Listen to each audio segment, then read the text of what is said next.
chrétien, rempli du Saint-Esprit, ayant la crainte de Dieu et déterminé à faire l'œuvre de Dieu. Et Dieu l'utilise puissamment à travers un ministère excellent. Amen. Amen. Et c'est un homme de Dieu. Vous savez, un homme de Dieu, ce n'est pas tout ce qu'il fait. Non. Un homme de Dieu, je vais vous donner le vrai critère de discernement d'un homme de Dieu. Dis, frère, donne-moi. Ça fait 10 euros par personne. Je vais être riche ce soir. Alléluia. Mon père m'a enseigné une chose. Il dit, un homme de Dieu, ce n'est pas des dons spirituels, c'est pas ça. Un homme de Dieu, c'est que quand tu cherches quelque chose pour l'accuser, Abidjan dit un doc, un son. Quand il cherche un son sur lui pour garder son nom, il cherche, il ne trouve pas. Tu comprends? Ça veut dire qu'il est irréprochable. Amen. Et ce qu'il nous enseigne, c'est que on prêche la parole de Dieu. Amen. Je disais un jour à un groupe, ce que je viens de te dire, si je veux bouffer ton argent, est-ce que je peux te dire ça? On te dit ce que Dieu dit. Ça peut te plaire, ça peut ne pas te plaire, mais ça plaît à Dieu. Et Dieu veut ton salut. Amen. Amen. Il nous enseigne qu'il faut prêcher la parole pour le salut des hommes. Vous savez, il y a des hommes de Dieu, enfin des personnes qui vont vous dire ce que vous avez envie d'entendre. Et ça, c'est pas nouveau, la parole de Dieu le dit. Qu'à une certaine époque, il y aura des gens qui vont dire ce qu'ils ont. C'est-à-dire que les hommes vont vouloir qu'on leur dise ce qu'ils ont envie d'entendre. Parce que leurs oreilles les démangent. Donc ils vont chercher les gens pour leur dire des belles paroles. Vous voyez, en Afrique, Abidjan, c'est plume. Vous connaissez les plumes de poulet là. Tu prends ça, tu enlèves, comme ça, puis tu fais ça. Oh, ça peut t'endormir. Tellement c'est bon. Alléluia. Mais nous, il nous enseignait à donner la parole. C'est pourquoi je rends grâce à Dieu pour ça. Et c'est lui qui nous a envoyés à cette mission. Nous étions en Suisse, en Belgique, et nous sommes ici à Bonfort. Pour ceux qui viennent d'arriver, ceux qui ne savent pas, je vous donne l'information. C'est un homme de Dieu. Votre Père est un homme de Dieu. Et il nous enseigne. Ça va faire 13 ans que je suis auprès de lui. 13 ans, vous imaginez un peu, j'étais étudiant. Donc il m'a enseigné, élevé, éduqué jusqu'à ce que je sois là aujourd'hui. Amen. Donc je veux rendre grâce à Dieu pour lui. Je veux honorer la vie de mon Père. Alléluia. Tu peux acclamer le Seigneur. Ce soir, le thème que nous allons partager, c'est ébranler les fondements de toutes nos prisons. Alléluia. Nous allons lire pour cela Isaïe chapitre 61, le verset 1. La parole de Dieu dit ceci. L'Esprit du Seigneur est sur moi, car le Seigneur m'a oint pour porter de bonnes nouvelles aux malheureux. Il m'a envoyé pour guérir ceux qui ont le cœur brisé, pour proclamer aux captifs la liberté et aux prisonniers la délivrance. Ce qui m'intéresse dans cette parole, l'Esprit du Seigneur est sur moi, pour proclamer aux captifs la liberté et aux prisonniers la délivrance. Alléluia. En écoutant cette parole, frères et sœurs, ça peut faire un petit. La Bible dit aux captifs la liberté, aux prisonniers la délivrance. C'est pas une répétition ça? Alléluia. Vous comprenez français et vous les français. Aux captifs la liberté, aux prisonniers la délivrance. C'est comme une répétition. C'est-à-dire comme s'il s'agit des mêmes personnes. C'est juste comme si je voulais insister sur cela. Mais ce soir, je veux vous faire comprendre une chose importante. Vous savez, dans ce passage, on parle de prisonniers. Et donc, il y a une prison. Mais une prison, c'est quoi? Une prison, en français, j'ai lu dans le dictionnaire, ça, c'est pas des révélations. En français, c'est un établissement clos, c'est-à-dire fermé, aménagé pour recevoir des délinquants condamnés à une peine privative de liberté ou des prévenus en instance de jugement. C'est un lieu fermé où on maintient, qui est aménagé pour garder des personnes qu'on veut priver de liberté. Ou encore des personnes qui sont en attente d'un jugement.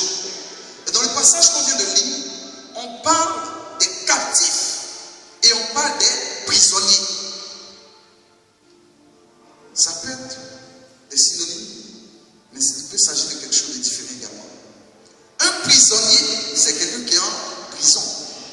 Mais captif n'est pas forcément en prison. Alléluia. Dans la parole de Dieu, la Bible nous dit que le peuple d'Israël était sur son territoire, mais voici que le peuple, lorsqu'il se met au moment de la moisson, il y a un autre peuple, les Madianites, qui venaient et qui détruisaient leur production. Ce qui faisait que le peuple d'Israël allait s'enfermer dans des grottes, allait se cacher parce qu'ils avaient peur des Madianites. Autrement dit, le peuple d'Israël était dans une captivité. Ils étaient captifs sans être en prison. Ce qui permet d'avoir la révélation du fait que il peut y avoir des personnes qui sont en prison et d'autres qui ne sont pas en prison mais qui sont captifs. Ce qui signifie que il y a ce qu'on appelle les prisons physiques, ceux qui sont en prison, mais il y a des prisons spirituelles. Alléluia. Si tu es dans une prison physique, tu le sais absolument. Mais lorsque tu es dans une prison spirituelle, tu peux ne pas le savoir. Or, l'ignorance, c'est grave. Ça veut dire que si tu ne sais pas ce que tu vis, tu peux vivre cette situation éternellement. Mais lorsque tu as la révélation de ce que tu vis, tu peux prendre les dispositions pour en sortir. Vous savez, beaucoup de personnes sont dans des prisons sans le savoir. Beaucoup de personnes sont dans des prisons sans le savoir. Et vous savez, il y a deux types de personnes qui sont en prison. Au-delà de ce qu'on vient de lire, il y a ceux, vous savez, d'abord, pour être en prison, il faut qu'il y ait un chef d'accusation. Il faut que tu sois accusé de quelque chose, que tu sois reconnu coupable et que tu sois en prison. Donc, en prison, il y a des personnes qui sont coupables d'actes répréhensibles. Mais il y a également en prison des innocents. Vous savez ça? Il y a des gens qui n'ont rien fait et se retrouvent en prison. Tu peux être en prison alors que tu n'as rien fait. Tu peux être en prison parce que tu as fait quelque chose. Alléluia. Je vais expliquer cela. Mais d'abord, je vais te faire comprendre de quoi il s'agit lorsqu'on parle de prison spirituelle. Des personnes sont en prison spirituelle sans le savoir. Ça veut dire que ces personnes sont privées de liberté dans un domaine de leur vie. Et elles pensent que c'est une situation normale. Je prends un exemple tout simple. J'ai vu le cas d'une jeune fille. Lorsqu'elle rencontre un homme, une jeune fille, elle est jeune comme ça. Mais lorsqu'elle rencontre un homme, ça ne tue pas, il meurt. Le témoignage de deux est vrai, il y a deux qui sont morts déjà. Je dis, aïe, quand je regarde, toi jeune comme ça, quelqu'un te rencontre, il meurt. Dieu merci, je ne t'ai pas rencontré. Alléluia. Dans la parole de Dieu, il y avait une femme. La femme de Tobie, Sarah. La Bible dit qu'elle a eu jusqu'à 7 maris, ils sont morts. La Samaritaine, Jean chapitre 4, elle a eu jusqu'à 5 maris, ils sont morts. Et elle est avec un autre mari. C'est comme si cette femme, elle n'a pas de problème à trouver un mari. Parce que quand même, elle est morte. Deuxième, troisième. Le quatrième, il est assez chose pour venir alors qu'elle a perdu. Non, la femme de Tobie. Jusqu'à 7 sont morts. Et puis tu as courage de venir. Il sait qu'elle devait être trop jolie. Les hommes n'ont pas résisté. Il sait qu'il y a quelqu'un qui est mort là-bas. Mais vraiment, la femme est trop belle. Elle ne peut pas résister. Cette femme voulait être heureuse dans son foyer. Mais voici qu'elle ne peut pas être heureuse dans son foyer parce qu'elle est privée de ce droit. Parce qu'en réalité, il faut savoir une chose. Vous savez, il y a beaucoup de théories, droit international, humanitaire, droit ceci, droit cela, il y a droit même pour la prison. Ça me dit. Mais dans la pratique, dans beaucoup de lieux, les prisonniers n'ont pas de droit. Autrement dit, lorsque tu es dans une prison spirituelle, par exemple, tu veux te marier.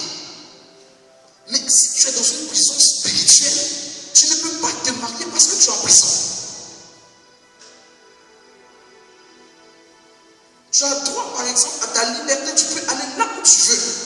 Mais lorsque tu es dans une prison spirituelle, alors que tu veux prospérer dans tes affaires, tu es privé de cela. Vous avez déjà vu un prisonnier qui bénéficie de tous ses droits? Non, il ne peut pas bénéficier de tous ses droits. parce qu'il est en prison. Et pour que cette personne puisse bénéficier de ses droits, il faut absolument qu'elle soit libérée de sa prison. Il y a beaucoup de cas d'exemple de prison spirituelle. Je vous donnais le cas de cette jeune femme. Il y a également le cas d'une personne. Cette personne se retrouve dans une situation où chaque fois qu'elle obtient un emploi, elle ne sait même pas comment ça se passe. Qu'est-ce qu'elle a fait, mais on la renvoie. On la renvoie. C'est un jeune homme. Il arrive quelque part dans une entreprise. Tout se passe bien. Un moment, on le renvoie.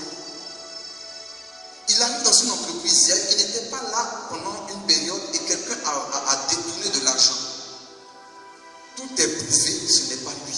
Mais on le renvoie. Il ne comprend pas ce qui se passe. Après discernement, on se rend compte qu'il y a un esprit de rejet sur sa vie. Ça veut dire que quand il est quelque part, on n'a pas envie qu'il y soit. Et cela, vous savez d'où ça vient? Avant sa naissance, ils ont fait des pratiques ésotériques dans lesquelles un cabri a été impliqué, c'est-à-dire il y a eu un sacrifice de cabri. Or, vous savez, la caractéristique du cabri, pour ceux qui savent, il a un parfum qui est reconnu. C'est-à-dire, si tu as déposé un cabri dans ta voiture pour voyager, ils vont désinfecter ta voiture. C'est-à-dire, on va vaporiser le parfum jusqu'à ce que l'odeur parte. Mais ça va durer un peu. Alors, spirituellement, cette odeur, ce qui le caractérise, ce cabri-là, influence sa vie de ce pas par son chasse. Il était dans une prison qui le maintenait dans le chômage. Tu peux être dans une prison de maladie. Et j'ai vu des cas où ce sont des familles qui sont prisonnières de certaines maladies incurables, maladies congénitales ou héréditaires. Et vous voyez, facilement on accepte ces choses parce que scientifiquement c'est démontré qu'une maladie peut être héréditaire. Par exemple, quelqu'un asthmatique dans sa descendance, il y a des asthmatiques, c'est normal. Ou quelqu'un a des maux d'yeux, dans la famille, tout le monde porte des verres. Moi, dans ma famille, tout le monde porte des verres. Tout le monde, mon père, ma mère, mes frères et soeurs, tout le monde. Moi, je vois clair. Alléluia. Tu peux être dans une prison pareille. Et vous savez, on accepte facilement ces choses parce que scientifiquement, on les démontre. Je vais vous expliquer quelque chose de simple. Lisez la parole de Dieu. La Bible dit qu'il y avait une femme qui était dans la synagogue. Elle était malade depuis 18 ans. Elle ne pouvait pas se redresser. Peut-être qu'elle allait voir des spécialistes. Elle allait voir un rhumatologue. On lui a dit non, ça c'est une sciatique ou bien c'est, comment on appelle ça, lombalgie, arthrose, arthrite. On lui a tout expliqué, mais elle n'est pas guérie. Peut-être qu'elle a fait tous les traitements, elle n'est pas guérie. Quand Jésus est arrivé, il a délivré. Il dit, femme, sois délivrée de ton infirmité. Les gens commençaient à parler. Jésus dit, mais cette femme, elle est fille d'Abraham. Mais Satan la tenait captive depuis 18 ans. A fait des mal de où est Satan dedans? Alléluia. Tout le monde a vu l'aspect physique parce que humainement ça s'explique. Elle est un peu vieille. C'est normal. Mais Jésus dit, c'est Satan qui l'a maintenue dans cette situation. Parce qu'on explique les choses scientifiquement, on pense qu'il n'y a pas d'origine spirituelle.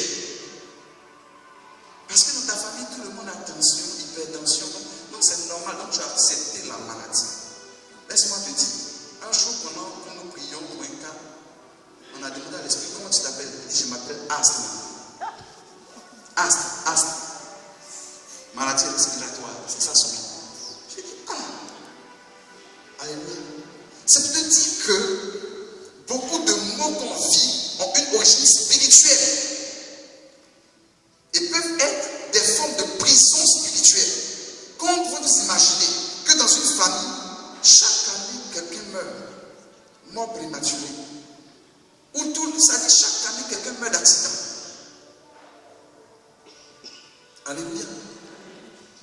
Ce sont des formes de prison spirituelle. Mais qu'est-ce qui... Non, je vais te donner un petit exemple. Une forme de prison spirituelle, vous savez c'est quoi? Ce sont les vices. Certains vices dans lesquels certaines personnes n'arrivent pas à se faire. Je connais un cas, une famille, garçon, femme, ils boivent jusqu'à... Femme, si tu t'assois avec elle, tu vas signer. Les gens qui boivent là, ils ne boivent pas bien. Une femme, elle te tape les liqueurs, et puis ses yeux sont comme ça.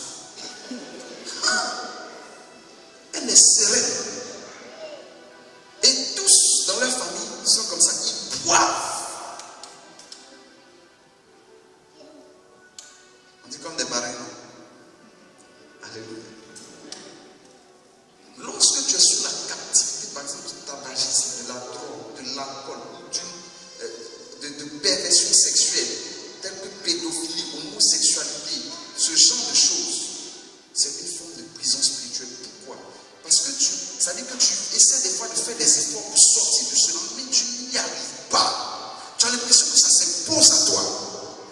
Vous savez, en principe, un homme est libre.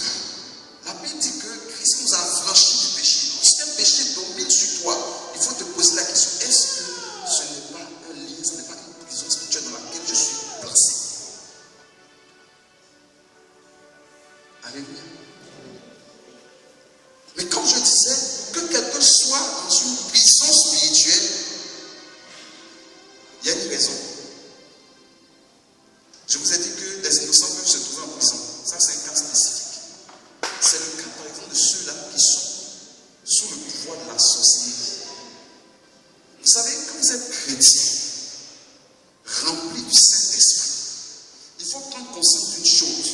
Aucun sorcier, aucun féticheur, aucun démon, aucun divin, marabout, quoi que ce soit ne peut dominer sur votre vie. Les chrétiens ne savent pas ça. Un petit féticheur sorcier qui fait comme ça, ah, chrétien, il a déjà passé. Alors que tu as l'autorité, c'est comme quelqu'un qui est armé jusqu'aux dents. Il a tout un arsenal. Et puis un petit arrive, quand il tape comme ça, il court avec ses armes. Alléluia. C'est comme ça que les chrétiens se comportent. C'est comme ça que les chrétiens se comportent. Normalement, aucun esprit ne doit pouvoir dominer sur toi. Mais voici que certains sont sous le pouvoir de la sorcellerie. Il y a des gens qui ne croient pas à ça encore. Mais je vais te dire, crois en Dieu et crois à ça. Parce que, je vais te dire la vérité, c'est la réalité. C'est la réalité. On a vu des cas de sorcellerie. Cas de sorcellerie. Le gars est malade, il a une plaie au pied, ça ne finit pas. Notre fondateur a prié pour un homme qui avait une plaie au pied depuis des années. Ce n'est pas un pauvre, il avait l'argent pour se soigner, il allait partout pour se soigner, mais ça ne passait pas.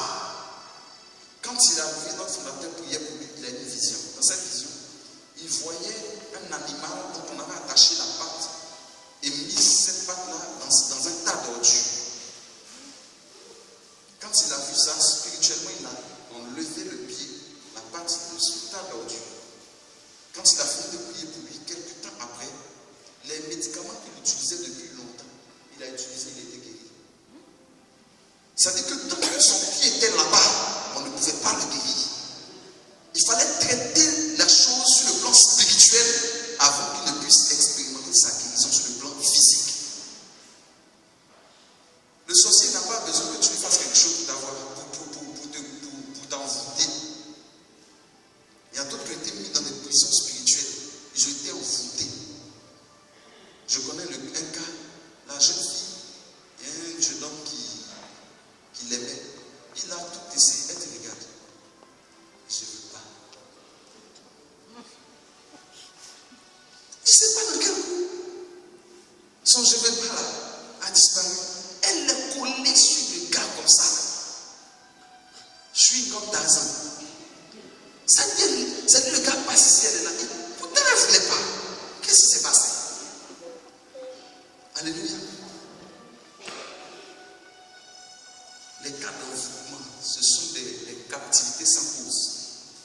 Mais il y a des captivités qui sont basées sur certains fondements. Parce qu'en principe, lorsque quelqu'un va en prison, c'est parce qu'il y a eu quelque chose. Alléluia.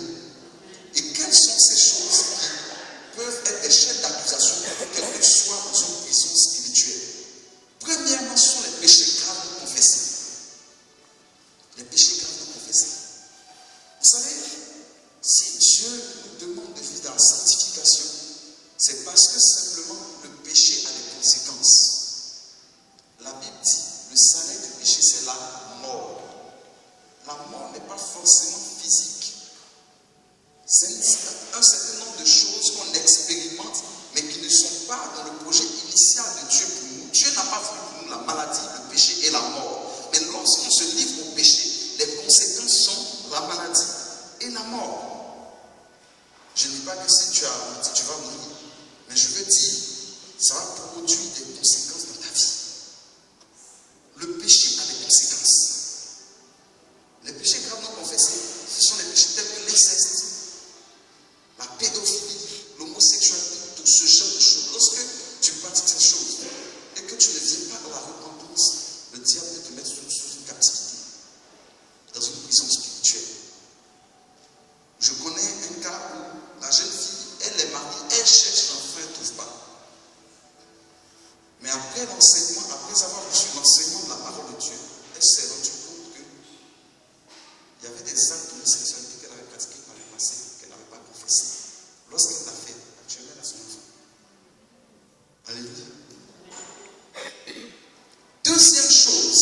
provoquent la captivité, ce sont les malédictions sur la vie d'une personne.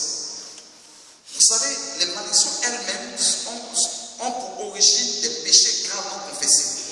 Et donc, lorsqu'il y a une malédiction sur la vie d'une personne, elle peut prier, elle peut jeûner, mais elle ne va pas avoir le résultat parce que simplement il y a une captivité.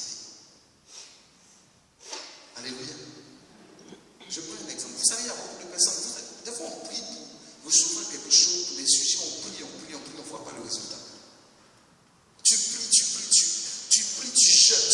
jeûnes, tu ne vois rien. Si tu es en prison, tu vas prier, jeûner. Le mariage que tu cherches ne va pas s'accomplir parce que d'abord il faut que tu sortes de prison pour que ton mari te voie dehors. Mais si tu es en prison, tu pries, il ne te voit même pas pour dire tu vas te marier parce qu'en ce moment-là, tu as été privé de tes droits, tu ne peux pas jouir de tes droits, de sorte que ta prière n'a pas d'effet. Donc d'abord, la première prière que tu dois faire, c'est de chercher à sortir de la prison. Lorsque tu sors de la prison, que tu es libre, alors tu peux jouir de tes droits. Donc deuxième chose, les malédictions. Amen. Troisième chose, ce sont les alliances contractées par nous-mêmes ou par notre ascendance. Amen. Quand je parle d'alliance, il s'agit de toutes les pratiques que Dieu a défendues. Par exemple, l'idolâtrie. En Côte d'Ivoire, il y a certaines régions où on adore les eaux, les fleuves. Dans beaucoup d'autres régions du monde, on adore, il y a des adorations des eaux. Lorsque tu adores une eau, par exemple, chez nous, il y a une eau qu'on appelle Tanoé. Ce démon, il est terrible. Lui, il épouse toutes les femmes de famille qu'il adore. De sorte que elle peut être belle, tous les hommes la veulent, mais aucun ne la marie. Elle fait Francis, mais aucun ne l'épouse.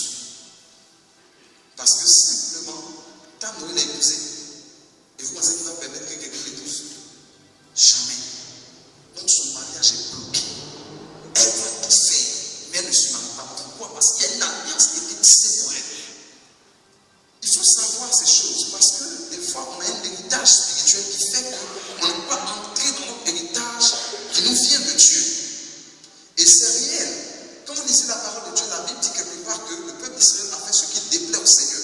Et le Seigneur les a mis dans une captivité, a permis qu'ils soient dans une captivité pendant 20 ans. Alléluia. 20 ans. 20 ans, un enfant a le temps de naître, de grandir, jusqu'à d'être prêt à se marier. Mais dans le livre de Josué, le peuple était dans la captivité. Mais l'enfant naît dans l'intervalle de 20 ans. Tout le peuple est sous la captivité. Lui seul ne sera pas sous la captivité. Il fait partie du peuple. Donc la captivité le concerne. Alors qu'il n'était même pas là quand les choses sont passées. La Bible nous dit dans le deuxième livre des Rois, au chapitre 4, qu'une femme avait 2 fils. Et son mari était un prophète, il est mort. Et lorsqu'il est mort, le créancier est venu réclamer ses 2 fils pour en faire des esclaves. On pourrait dire, ça c'est quoi ça encore? Non, mais le père avait emprunté quelque chose qu'il n'avait pas remboursé.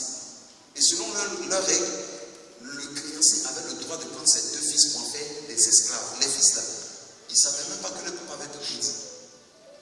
Parce qu'en réalité, il faut savoir une chose. Lorsqu'on bénéficie de l'héritage, sachant que l'héritage, ce n'est pas simplement l'actif qu'on prend, il y a également le passif. Si tu es héritier, ton père avait une grande maison et tout ça, il te donne ça. Le banquier peut venir, il va dire, bon, c'est toi l'héritier légal, le successeur légal. Ton papa a pris crédit, il n'a pas remboursé, donc c'est toi qui rembourse. C'est légal. Alléluia. Donc on peut hériter d'une prison. Il y a des gens qui naissent en prison. Alléluia. L'autre chose, ce sont les actes que nous avons nous-mêmes posés. Par exemple, on allait voir un devin. On pratique l'astrologie, la divination, cartomancie, chiromancie et toutes ces choses. Spiritisme. Il faut savoir que toutes ces choses nous mettent sous la captivité. Deutéronome chapitre 18, versets 9 et 10. La Bible parle de l'astrologie, de la magie. Ce sont des choses qu'on pense que, bon,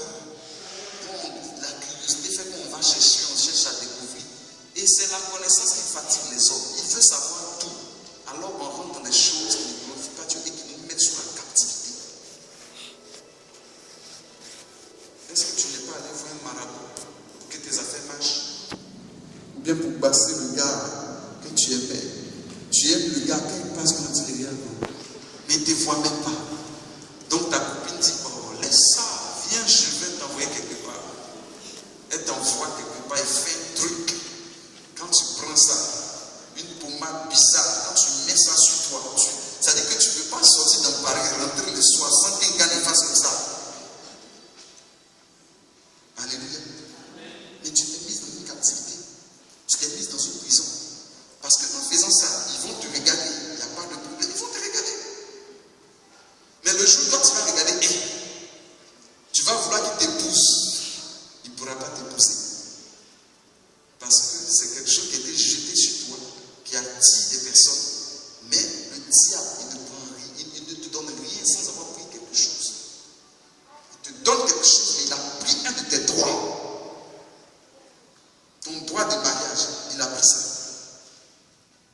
Il a bloqué ton état civil. L'état civil a bloqué de sorte que tu ne puisses pas te marier. Il y a des cas où les femmes, ce ne sont que les hommes mariés qui les cherchent. C'est-à-dire, elle est là, elle est jolie. Mais les hommes célibataires bien, ils ne vont jamais venir lui dire, ah, tu me plais. Quand un gars vient, il est marié. Bien des fois, tu regardes, il est bien, mais comme c'est un voyou, il n'a pas mis son alliance. Donc tu es contente. Au moins, tu vas te rendre compte, il t'a doublé, il est marié. Alléluia.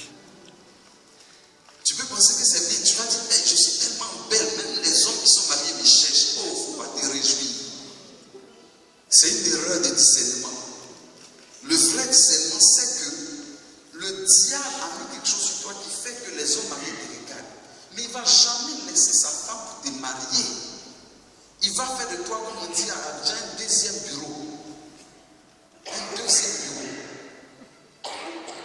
Donc quand il retourne chez sa femme, tu es là, tu es dans la solitude. Alléluia. Le diable peut mettre des personnes sur la captivité dans une prison de pauvreté.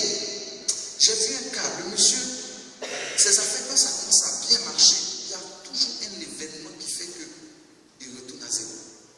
C'est-à-dire qu'il est à son propre compte. Aujourd'hui, par exemple, ses affaires marchent bien et tout à coup, il y a un de ses agents qui fait des mouvements de fonds. Et il recommence tout. Il repousse les dettes, il recommence tout. Ou encore, il y a un incendie, ou il y a un braquage, quelque chose qui fait qu'il recommence toujours tout. C'est une forme de captivité qui veut le maintenir dans la pauvreté. Et tant que la prison n'est pas détruite, il ne peut pas s'en sortir. Les alliances qu'on fait nous mettent également dans une captivité. Et enfin, dernière chose qui nous amène à la captivité, ce sont les sentiments impurs de nos cœurs, tels que la rancune, la colère. Ça met dans la captivité. La Bible dit, Saül, le roi, il avait David, qui était le chef de l'armée. David, qu'est-ce qui se passait? Lorsque David allait en guerre, sa victoire était tellement éclatante que les femmes ont commencé à célébrer David. Saül en a tué 1000, David 10 000. Saül est fâché. Il dit, pourquoi on donne 1000 à moi, le roi, et puis on donne 10 000 à David, mon petit? Et la Bible dit, Saül a commencé à regarder David d'un mauvais œil.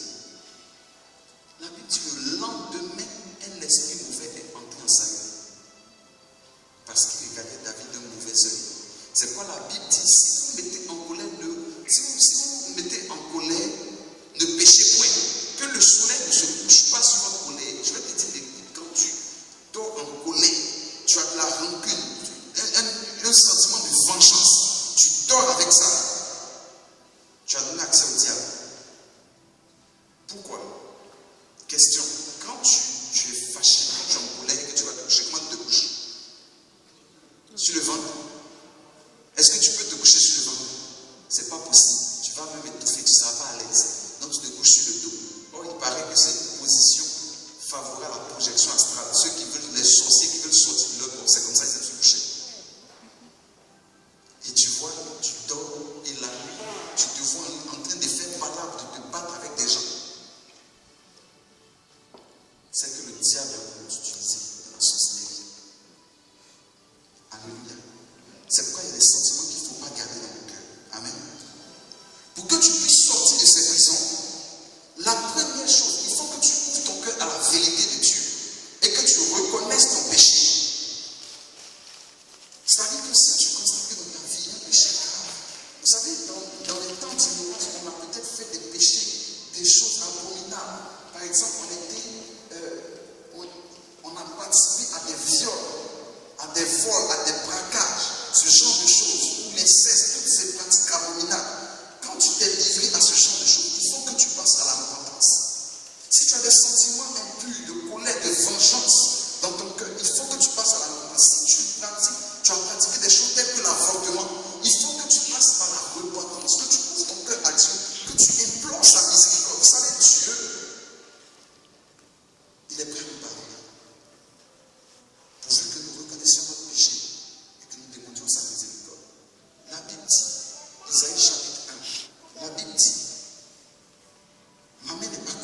dit,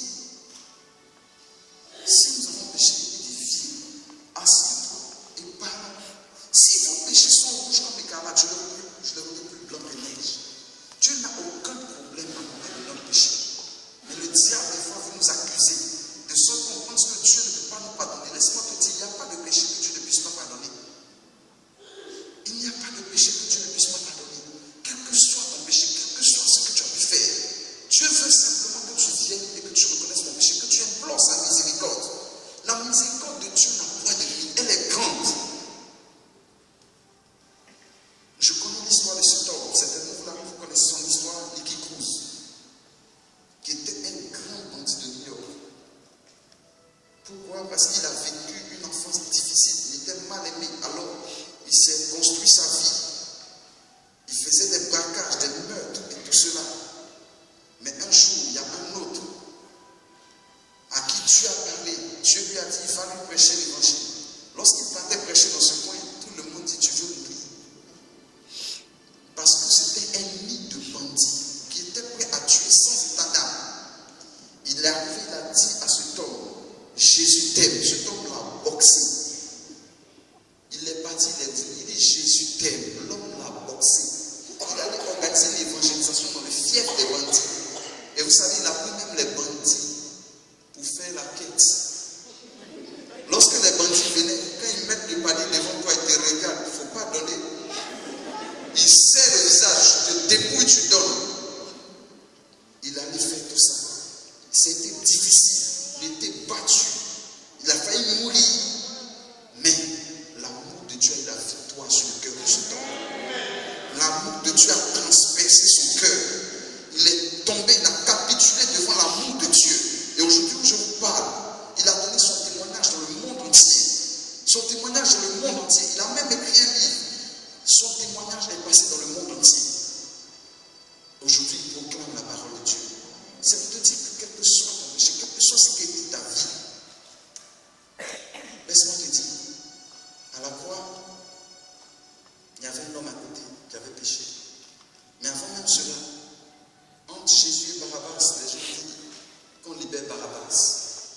Il faut comprendre cela que Jésus a pris la place du bandit. Jésus a pris la place du bandit. Il a été condamné à la place de ce bandit. Et même sur la croix, un homme qui a passé sa vie à faire n'importe quoi, qui est en train de subir les conséquences de ses actes, il a dit, Seigneur Jésus, il dit, aie pitié de moi. Permets que je sois à côté de toi lorsque tu seras dans ton royaume.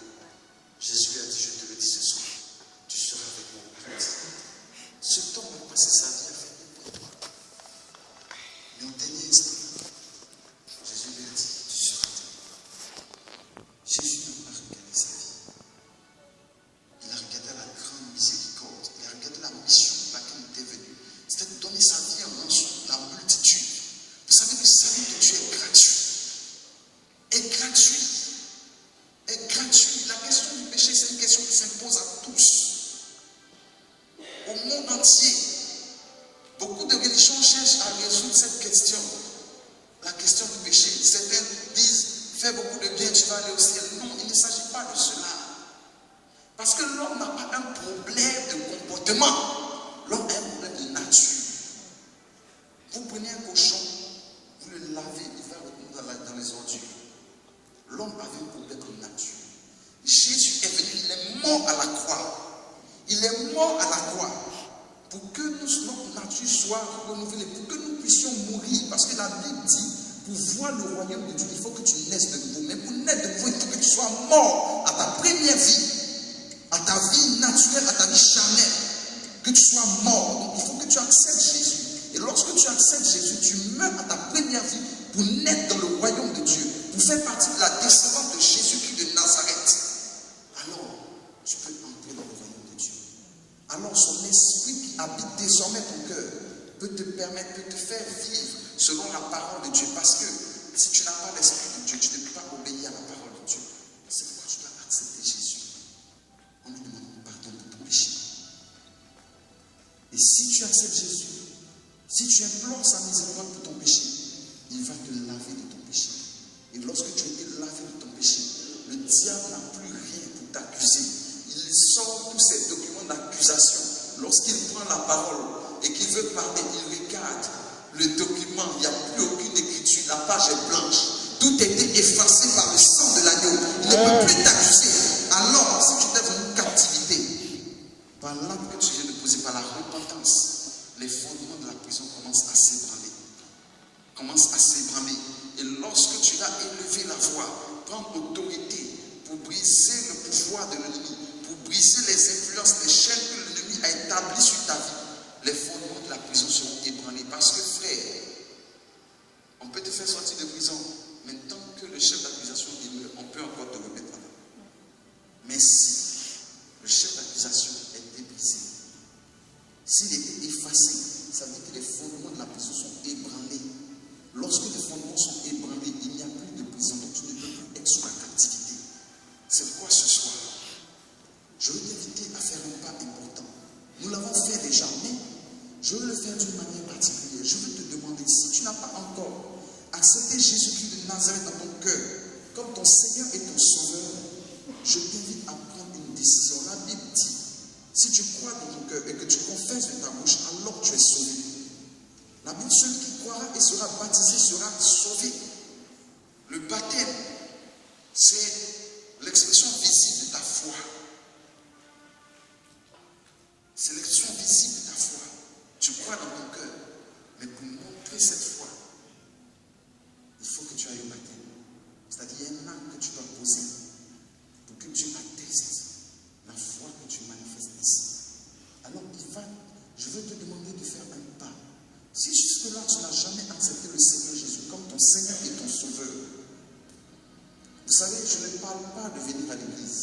On peut venir à l'église et ne pas avoir accepté Jésus.